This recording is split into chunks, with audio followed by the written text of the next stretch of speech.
dormant.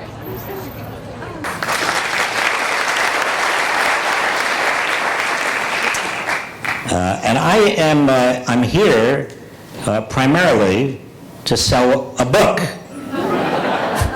but also to speak to you about what's inside the book. I'm not really a salesperson. I really am interested in ideas, and writing a book is a vehicle for talking about ideas. But please buy my book too.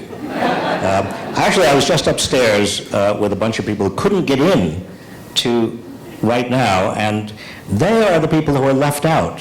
They're my heroes. Talking about inequality, you upstairs, go for it.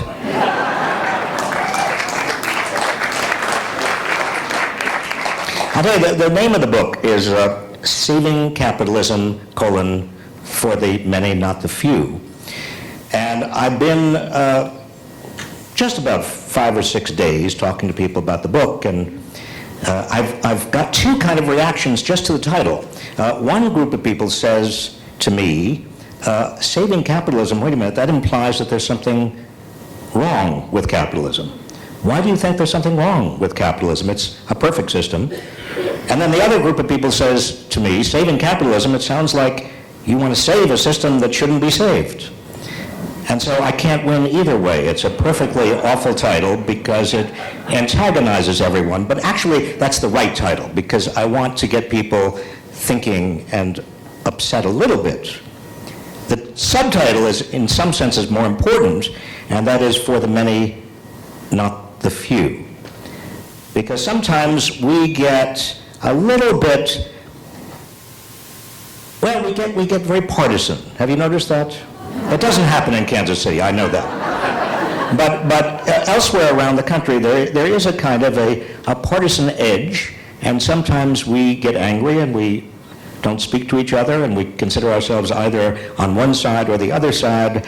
And one of the purposes I had in writing this, and coming out and talking about the ideas in the book, is to get us to talk to each other again. I'm going to come back to this point, but it's really very, very central and very, very important.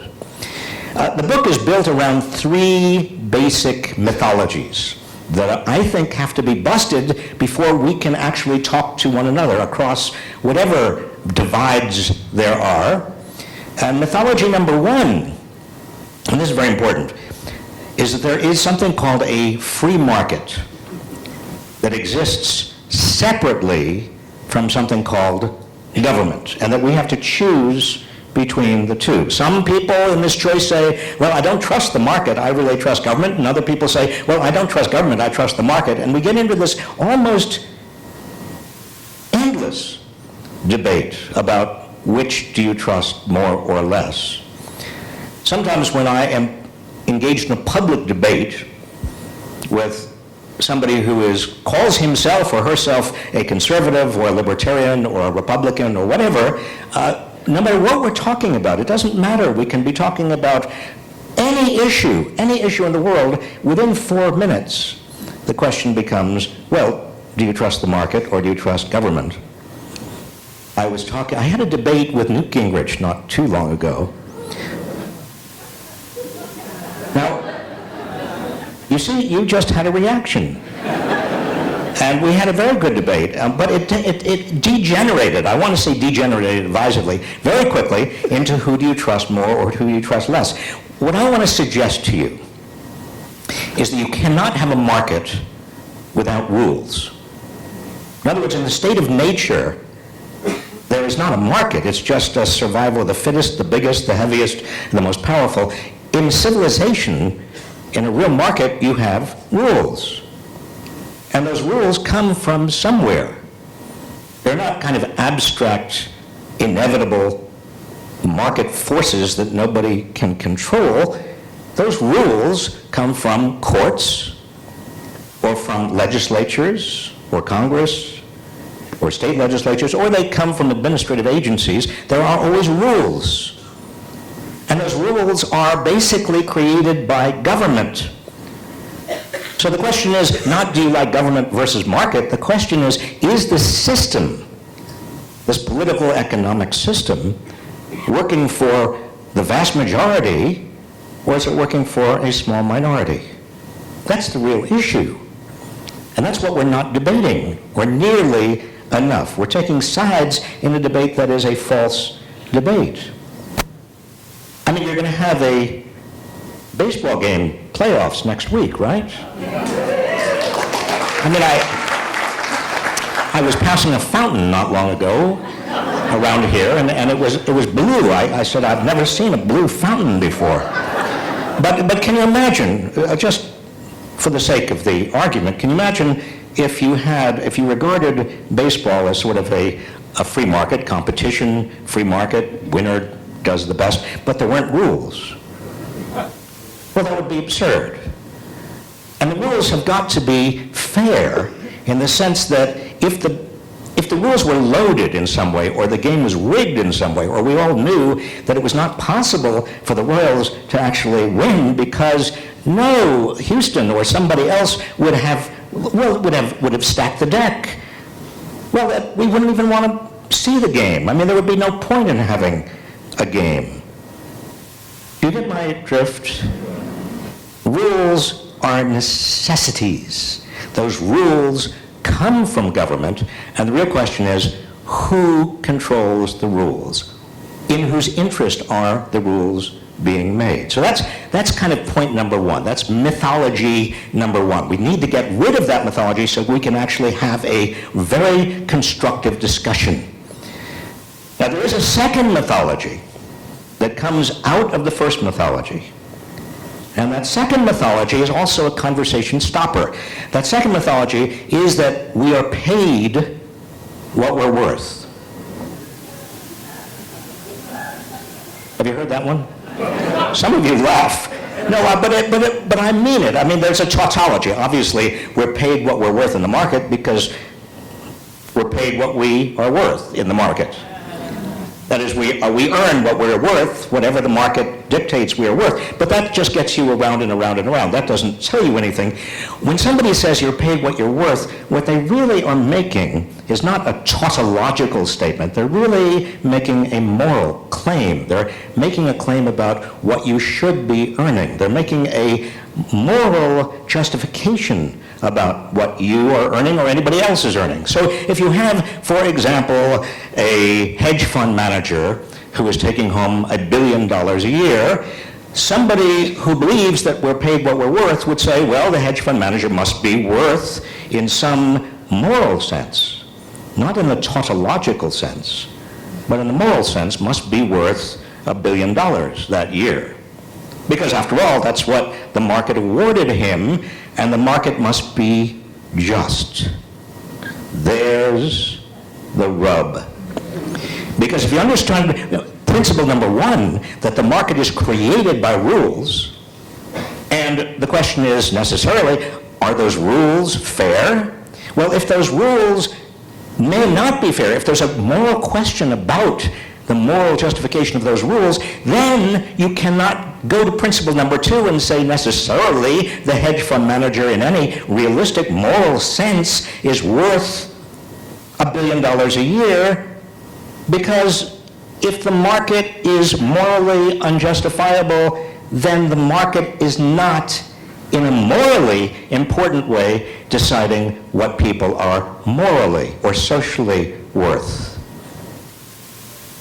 In fact, it's interesting to me, just to connect those two principles, we've got all kinds of rules. One rule that I was investigating not too long ago, in fact, you see it in the book, is a rule that says that confidential insider information can be used by traders on Wall Street. And they can be used in the following way. If I'm a CEO, let's say I'm a CEO of a big company, and I know that tomorrow my company is going to do something that is going to dramatically affect the stock price. Now that's confidential because I know, but nobody else knows, or maybe a few people who work for me know, and none of us are permitted to trade on that insider information. But supposing I tell my golfing buddy, and my golfing buddy then goes over to his favorite, or calls his favorite hedge fund manager, And the hedge fund manager makes a huge bet on what happens to the company, and the next day the bet turns out to be a winning bet, obviously because it was based on confidential information. Well, in America right now, that is not considered to be illegal. That's legal. In most other countries, that would be illegal. That would be a fraud. That would be a contractual fraud. In this country, it is legal. Now, follow me from myth number 1 to myth number 2 about hedge fund managers or everybody else earning and deserving what they earn. You see the problem. If that hedge fund manager is trading on insider information, then why do we suppose that hedge fund manager is worth $1 billion if trading on insider information makes us feel uncomfortable, is sort of morally suspect in some way? You understand, follow what I'm saying? I'm trying to read your body language. And then we get, very quickly, to mythology number 3, which again follows from the first 2. And that third mythology is that the biggest issue that divides liberals and conservatives, besides the size of government or whether you choose government over the market, the next biggest issue is whether you tax people at the top and redistribute, or how much you tax and redistribute. The problem with focusing on that only is that it tends to take our attention away from all of the ways in which the market is pre-distributing income and wealth upward. Now, what do I mean by that? Let me explain. You and I and everybody else in this country pays more for pharmaceuticals than any citizens of any advanced nation. Now, why do we pay more for pharmaceuticals? Well, we pay more for pharmaceuticals because it's not that the market, some abstract market forces, I mean, other people don't pay as much as we do. So there must be something specifically going on here. And it turns out that it has to do with the way in which pharmaceutical companies have got laws and rules that protect them. For example, in the United States, it's perfectly legal for a pharmaceutical company that has a patent, just as the patent is about to expire, that pharmaceutical company can pay a generic manufacturer who would otherwise come up with a cheaper version of the proprietary product to delay introducing that generic version. It's called pay for delay. Now, that's illegal in most other countries. Pay for delay is illegal. In the United States, it's legal. Why is it legal? It may have something to do with the political power of the pharmaceutical industry. You also, some of you may know, you can no longer buy your drugs from Canada. You could, but you can no longer do that legally. That also tends to raise the price. Another thing that tends to raise the price is that the government in the United States cannot use Medicare, the huge bargaining power that comes with Medicare, to negotiate lower drug prices from the pharmaceutical industry. So, and I could go on and on and on and bore you silly with ways in which the pharmaceutical industry has made sure that you pay more. But that's an upward pre-distribution. That means more is coming out of your paychecks to go for all the medications you have. That is money going from you to pharmaceutical corporations, to executives, to big shareholders. Or take internet service. You take internet service, I'll take internet service. I don't know how it is in Kansas City, but most Americans are paying more for internet service than are the citizens of almost any other rich country. Now, why is that? And by the way, we also have slower internet service than almost anybody else. Now, you would think that, I mean, didn't we invent the internet or something? That's what Al Gore said, or maybe he said he invented the internet, I don't know. But here's what's confusing. Why is it that we pay so much? Could it be that the internet service providers The cable companies have a lot of political power to limit competition. In fact, 80% of Americans have no choice of internet service provider. And if you have no choice, that means that the internet service providers can basically charge you whatever the market will bear, and that means you're going to pay more. This is basic economics, and that means it's a pre-distribution. Again, I'm using the word pre-distribution because it's inside the market. It's not a redistribution after the market. It's a pre-distribution that's hidden inside the market. And we could go on, industry after industry. I mean, other industries that I'm fascinated by, banking.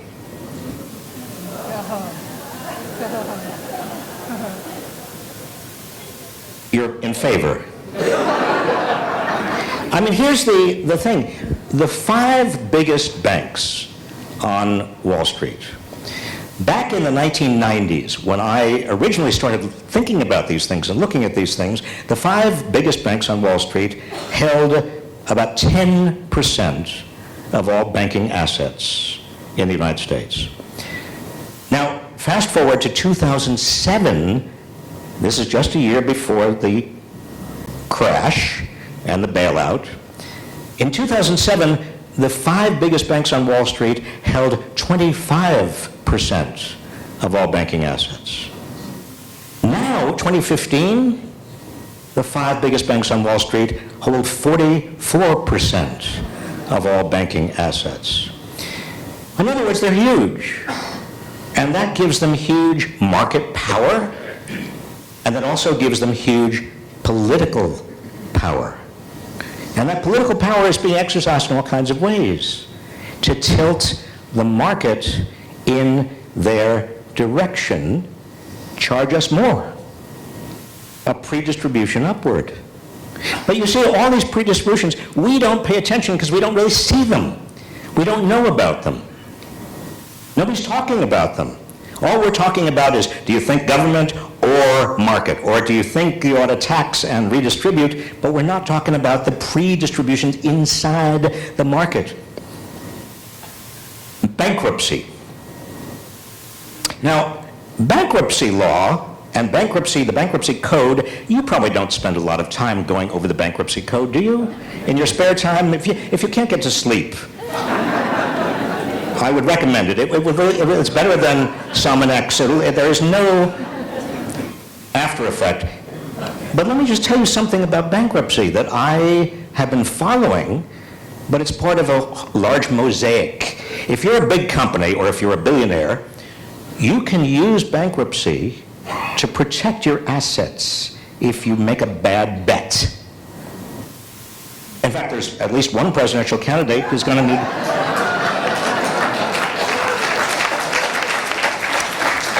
This is a nonpartisan discussion, and I will not finish that sentence. All right, there's one presidential candidate who's gone into bankruptcy 4 times. But the Bankruptcy Code, over time, has been changed and altered slightly, quietly, so that it's easier and easier for big corporations to use bankruptcy. For example, a big airline that wants to get out of its labor contracts can do it and has done it, most airlines, by going into bankruptcy and then coming out again and having no labor contract. But if you are a homeowner and you get caught in the downdraft of a big recession, and suddenly your house is worth less than you paid for it and what you owe on it, can you use bankruptcy to reorganize your mortgage debt if you can't pay? The answer is no. Or if you are a student debtor or somebody who is 30 years or 40 years or 50 years after you've graduated, you still have student debt and you're still burdened by a big student debt, can you use bankruptcy to reorganize your student debt? No. Because the student debt industry, like the credit card industry, like the big banks, have used their political power to change the Bankruptcy Code in ways that make it harder for you and easier for the big companies and the big banks. You get my drift. We've got a problem here. And the problem has to do with how hidden so much of this actually is. Now, we talk a lot about inequality. And I've written about inequality, and you've read about inequality, and inequality almost becomes a partisan issue. But what has happened is, over the last 30 years, the median wage in the United States has barely risen, adjusted for inflation. When I say median, by the way, I am distinguishing between median and average. You don't need to know the difference. The basketball player Shaquille O'Neal and I have an average height of 6'1".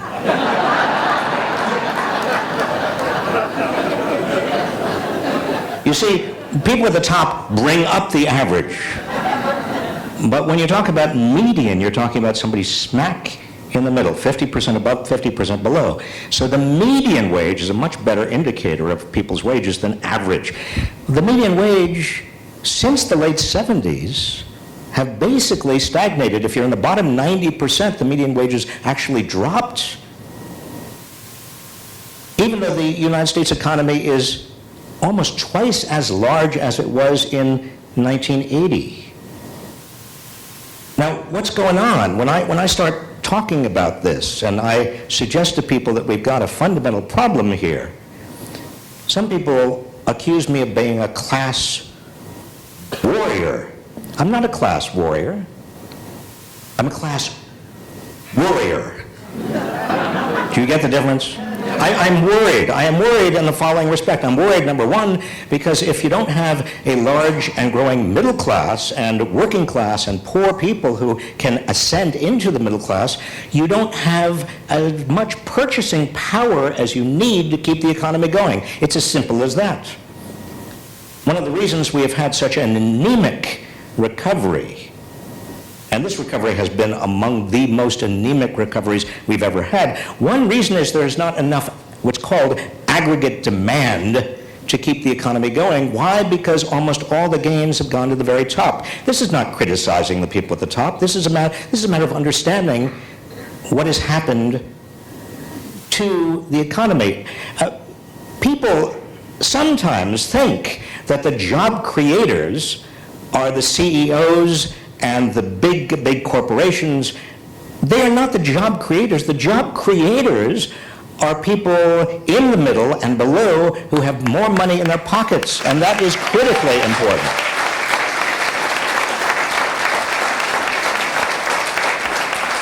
But when I say this, and you applaud, I worry, because I don't want this to be a partisan issue. This is not and should not be. And I want you to understand something that is really very essential. And let's talk about an issue that is a little touchy, a little tricky, and that is the minimum wage.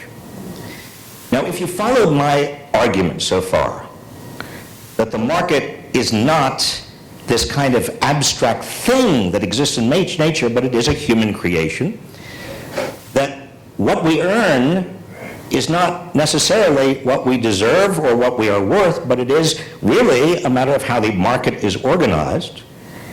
And that inside the market there are all of these pre-distributions upward. Then what happens when you raise the minimum wage? Well, you can raise the minimum wage, put more money in people's pockets, they turn around and buy more, and that creates jobs. It's not destroying jobs, it is creating jobs.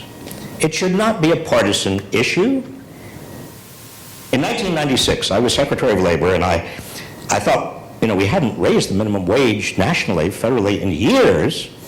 And I went to Bill Clinton, and I said, well, we ought to do it. And he said, well, that's probably right. Why don't you check with Dick Morris?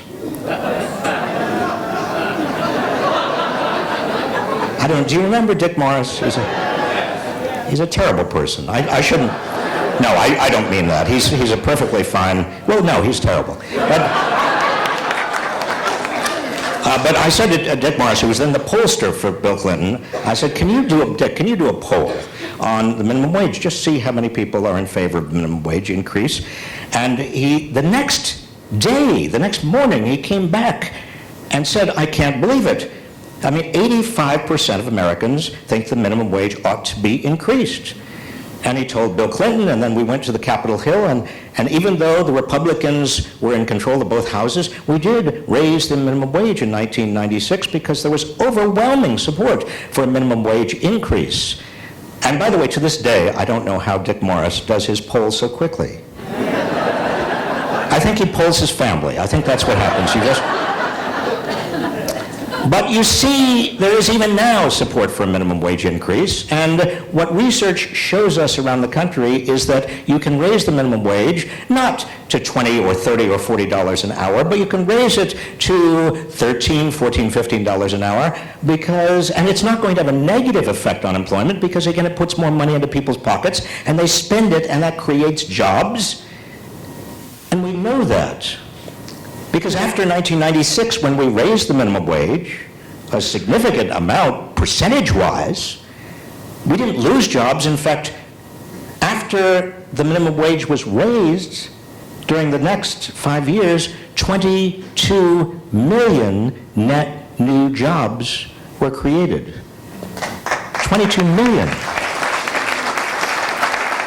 I was Secretary of Labor at the time, and I created every one of them. Thank you.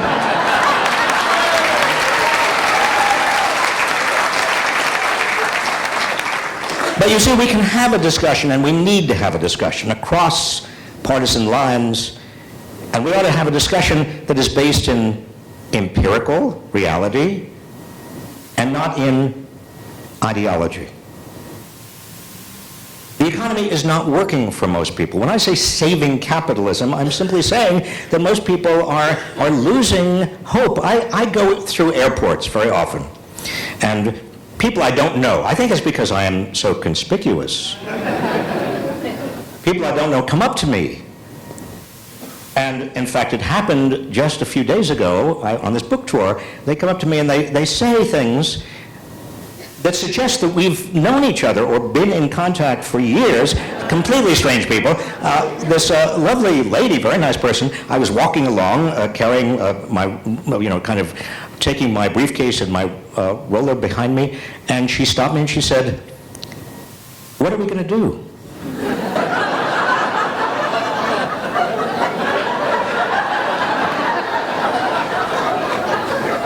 I didn't know whether she was talking to me. I said, "Excuse me?" She said, "What are we going to do?" I said, "I don't know."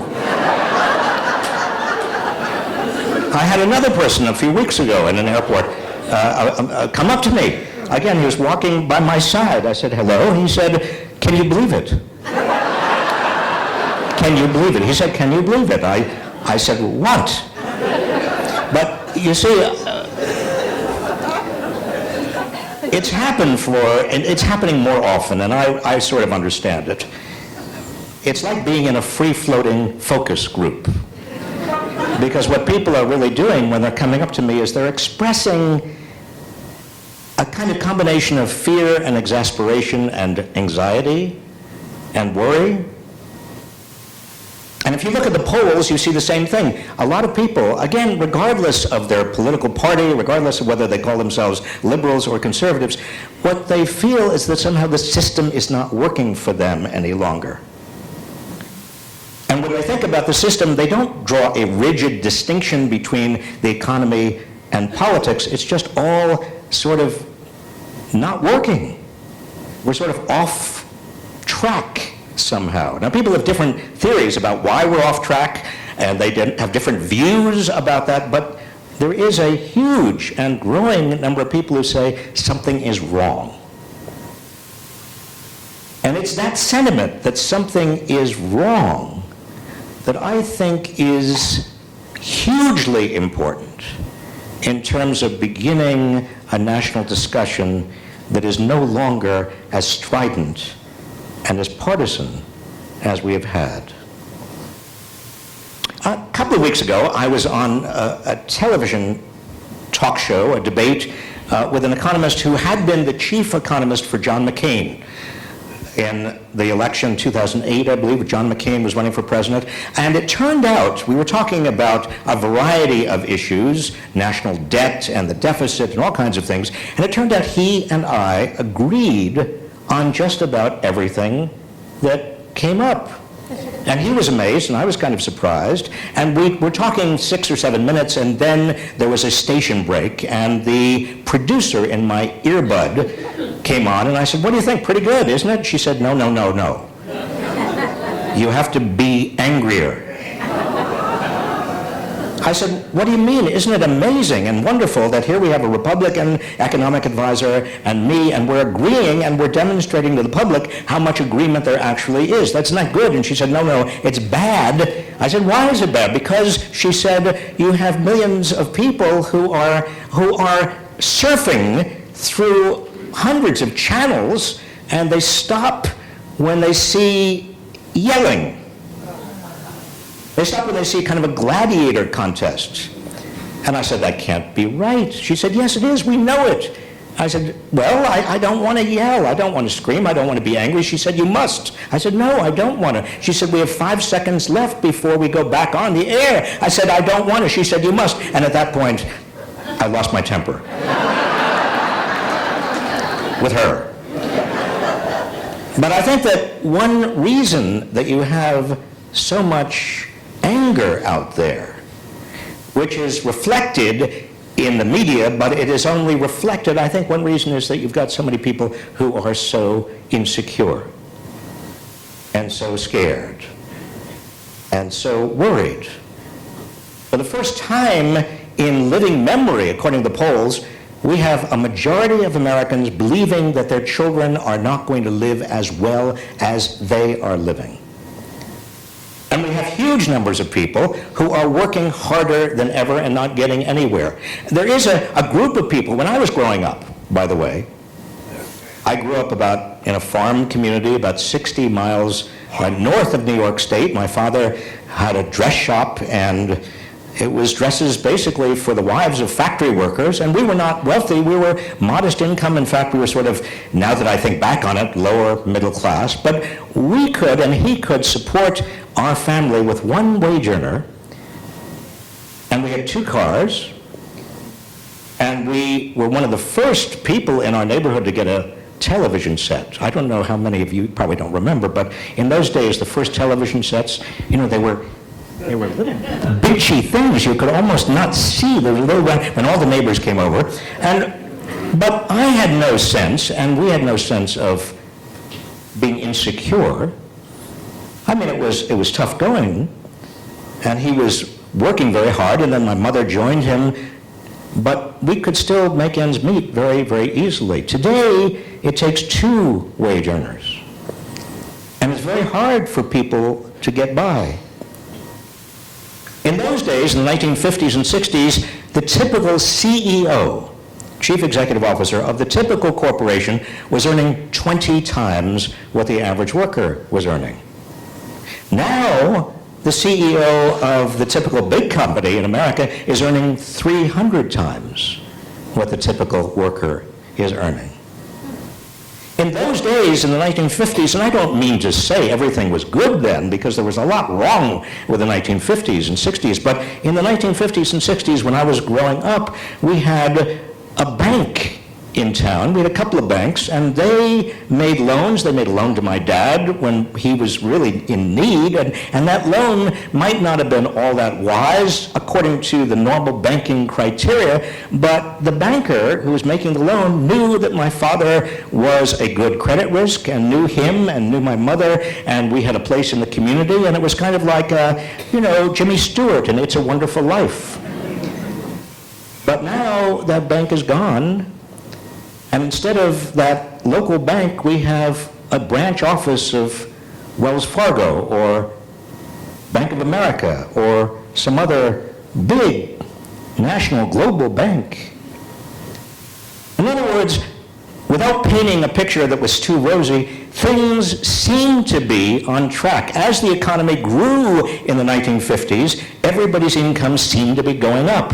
Now, it is true, women and blacks and the Latinos we had were not on that same track, at least not yet, but we fought very hard. The civil rights movement, for voting rights and civil rights, and then we tried very hard to reduce poverty among the elderly. We had Medicare in 1965, and and Medicaid, and then in 1970, under Richard Nixon, the Environmental Protection Act. And we were working hard. I remember that. My first job in Washington in 1967 was as an assistant, intern really, for Robert F. Kennedy.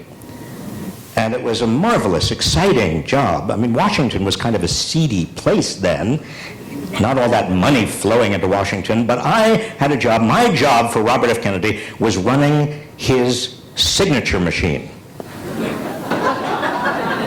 Now, a signature machine in those days, you had a pen on the end of a big wooden kind of arm that moved according to a groove in a piece of, well, it was just a kind of piece of wood, and you turned it on, and the pen, if you did it right, and you had everything lined up, you had to line everything. That was my job, line it up perfectly, and then it went Robert F. Kennedy, and every day I'd have a huge stack of letters typed by the typing pool on Robert F. Kennedy's Senate stationery, going to all kinds of constituents who had written in, and I would make sure that everything was perfectly fine and lined up.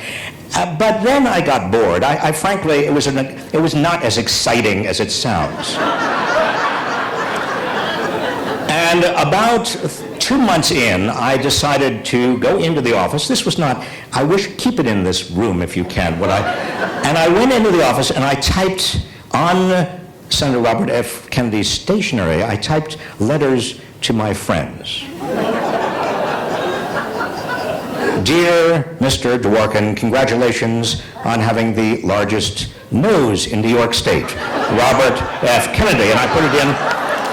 And my friends still have these things. It's plastered on their walls. And then one day I was standing outside the elevators in the Senate office building, and out from the elevator came Senator Robert F. Kennedy. Now, I was an intern. I hadn't actually seen the senator, and I was dumbstruck. I thought, he is the person whose signature I put on everything every day. And he looked at me for an instant, and he was surrounded by his aides, and they were talking about big, important, national whatever. And he looked at me and he said, "How's the summer going, Bob?" He knew my name. And I was flabbergasted. My mouth opened and I could barely get the words out of my mouth. But had he asked me to run his signature machine for the next 3 years, on the basis of that, I would have easily done it. Washington was an exciting and inspiring place. And the thing that I also remember is that Republicans and Democrats worked together. There was a camaraderie, there was a sense of mission, not on everything, there were disagreements, but at least we worked together on important issues. Now, I have been in and out of government since then, several times. My next job in government, by the way, was working in the Ford administration. And my boss in the Ford administration was Robert Bork. I was in the Solicitor General's office, and I was charged with writing briefs representing the United States and occasionally arguing before the Supreme Court. And my boss was Robert Bork, and we had a good time. I had enormous respect for him. We disagreed on the First, Second, Fourth, Fifth, Eighth, and Ninth Amendments. But other than that, it was a friendly disagreement. It was a respectful, can I just say this, a respectful disagreement. And we had good discussions. And I admired his mind. And then I worked in the Carter administration, and then I went back and did some teaching, and I came back as Secretary of Labor under Bill Clinton. But I noticed a change. There were two big changes in Washington over these years. One big change was that Washington went from being kind of a seedy place to a rich emerald city. When I started in Washington, there were grubby restaurants with cockroaches, and I mean, it was rather awful, but I didn't care. But by the time I was Secretary of Labor, Washington restaurants were extraordinary. They were beautiful, and they were rich. heavy plates and heavy silverware and heavy napkins. And I also noticed something else, and that is, in Washington, partisanship and anger became the rule of the town. No longer did people talk to each other as they had talked before. It was kind of shocking. One day I came back from being out, and I think I had testified on Capitol Hill. I came back to my office in the Labor Department, and there were all bunch of young people. They were young, mostly men, and they were going through my files. And I said, "Excuse me, I'm sorry, are you going through my files?" They said, "Yes." I said, "Well, why?" And they said, "We're looking for something." I said, "Well, can I help?" And they said, "No, I said, "What are you looking for?" And then one of my aides came up to me and said, "Mr. Secretary, so sorry, we tried to reach you. They're looking for evidence that you did something wrong." I said, "But I didn't do something wrong." And my aide said, "But they're looking for evidence that you did." Washington became a place where a friend was somebody who stabbed you in the front.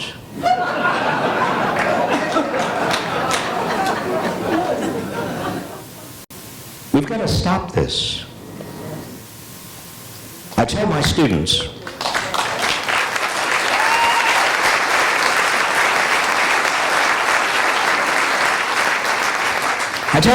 that the way in which you learn something is to get out of your bubble and talk to somebody who disagrees with you. That's the only way to learn. And maybe you'll learn and maybe they will learn. In terms of the economy and in terms of politics and in terms of some of the biggest problems I've talked about tonight, what do? Well, we create countervailing power. That is, people join with other people. We are in the majority.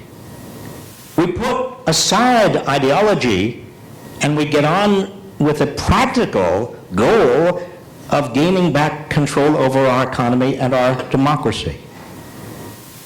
And it's not that hard. Last few days I've been in the heartland and I've talked to family farmers. Yesterday I had a wonderful discussion with a bunch of family farmers in central Missouri, and they were telling me what they were doing and what they're trying to do, and they were having a hard time of it because of factory farms and because of, they said, big monopolists that were basically taking all the money out of their communities and leaving them with very slim margins, and they needed to work with others, and they felt like they were only going to have political power if they joined together themselves and joined with others. And this morning I had a wonderful opportunity to talk with the faith-based community and people who were trying to raise the minimum wage, and they had succeeded here, but they were worried that the state legislature was going to take away what they had done.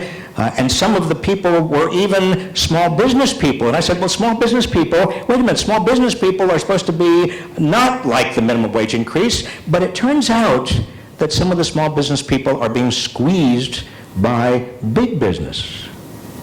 In fact, I heard from some of the small business people the same story I heard from the small farmers, and even the same story I heard from some of the working people. Do you see where I'm going? We have allowed our democracy to be hijacked. And I don't mean to blame big corporations and CEOs and Wall Street and Wall Street traders and hedge fund managers and billionaires. They are doing what they would ordinarily do to maximize their profits and maximize their income, and they understand that one way of doing that is to get favorable rules. I blame all the rest of us because we have allowed ourselves to be divided. Divided by race and ethnicity and religion, and we have allowed ourselves to lose track of the big picture that we all depend on. Some of my students, they are so publicly spirited, but they worry about politics. They look cynically upon politics. People ask me, how I maintain my optimism. Why are you optimistic, they say to me, because, I've been in and out of politics for years, and I've been writing, I've been watching what has happened over the last 40 years to incomes, to what's happening to Americans, and I've seen the partisanship. How, they say to me, can you be optimistic? And I say to them, there are three major reasons why I am optimistic, and you should be too. Reason number one is that if you look back in American history, you see again and again, in the 1830s, and again between 1901 and 1916, the Progressive Era, and then in the 1930s, the New Deal, and then to some extent in the 1960s, you see people reforming the system from the grassroots up.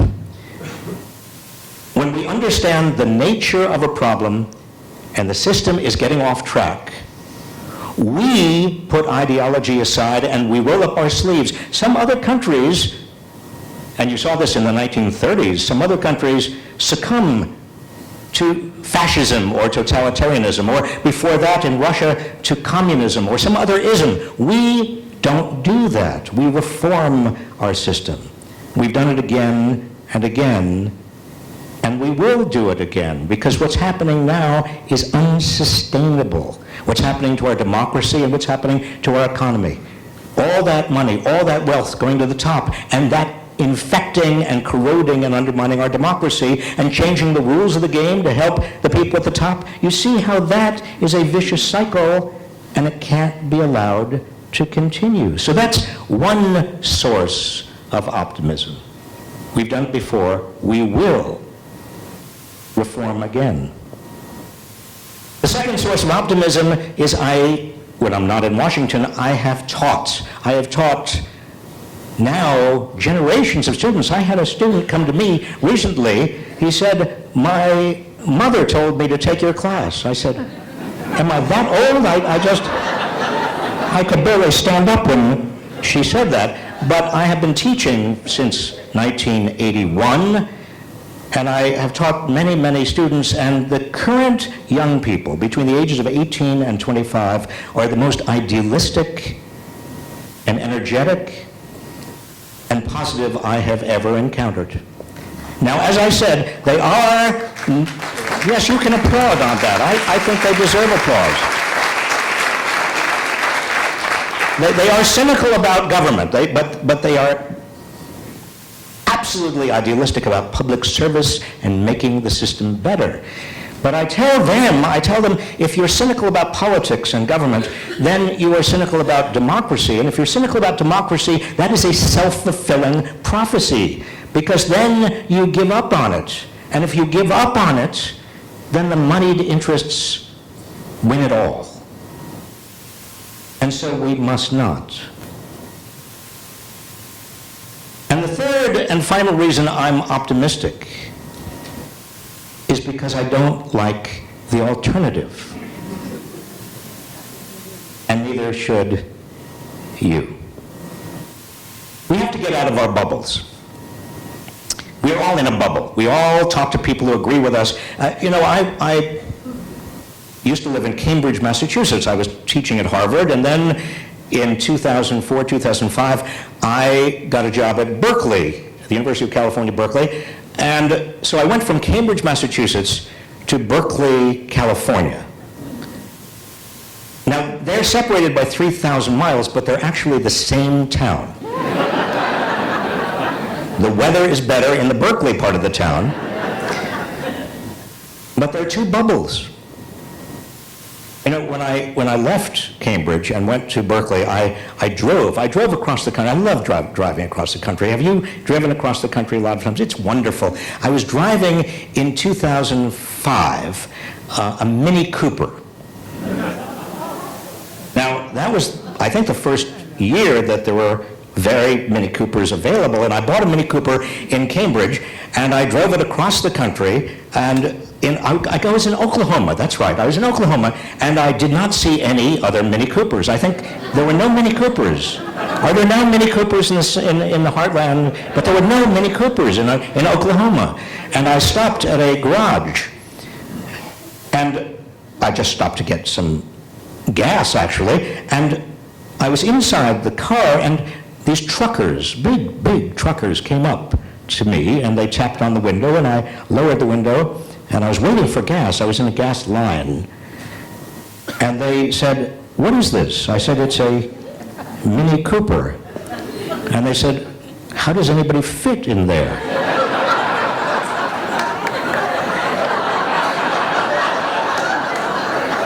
Well, I just opened the door, and I came out, and I said, "There's no problem at all."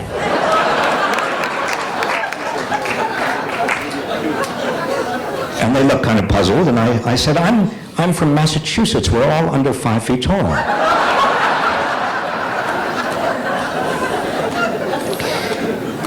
But we've got to get out of our bubbles. And we've got to reach out, as I said, to people who disagree with us. We've got to talk about how to reorganize the economy for everyone, not just for a few. And that's what my book is about. And that's why I hope you buy it. A long-winded way of saying it. Thank you all very much.